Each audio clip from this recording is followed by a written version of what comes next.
कबीर सिंह জংলি। দর্শক, আপনি কি প্রস্তুত এবারের ঈদে সবচেয়ে বড় সিনেমা যুদ্ধ দেখার জন্য? একদিকে সুপারস্টার শাকিব খানের বরবাদ আর অন্যদিকে নায়ক সিয়ামের জংলি। কিন্তু এবার টুইস্ট কোথায় জানেন? টিজার দেখেই টলিউডের সুপারস্টার জিৎ জানিয়ে দিলেন জংলি নাকি দাগির চেয়ে হাজার গুণ ভালো। হ্যাঁ ভাই, ঠিকই শুনছেন। জিতের মতে জংলির মেকআপ, কাস্টিং আর ভিজুয়াল সবকিছুই একদম সাউথ ইন্ডাস্ট্রির মতো লাগছে।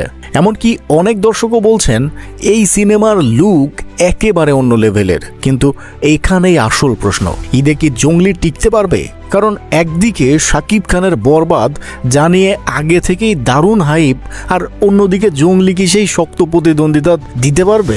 বিশেষজ্ঞরা বলেন জংলির ঈদে রিলিজ দেওয়াটা উচিত হয়নি, কারণ শাকিবের জনপ্রিয়তা এতটাই বেশি যে অন্য কোনো সিনেমা হয়তো সেই লড়াইয়ের টিকতেই পারবে না। তবে ভাই, সিনেমা ভালো হলে কিন্তু সব হিসাব উল্টে যায়। তাই এখন প্রশ্ন হলো, আপনার মতে শাকিবের বরবাদ নাকি সিয়ামের জংলি, কে জিতবে এই ঈদে? কমেন্টে জানান। এমন চমকপ্রদ আপডেট পেতে এখনই সাবস্ক্রাইব করুন, না করলে মিস করবেন আসল মজা।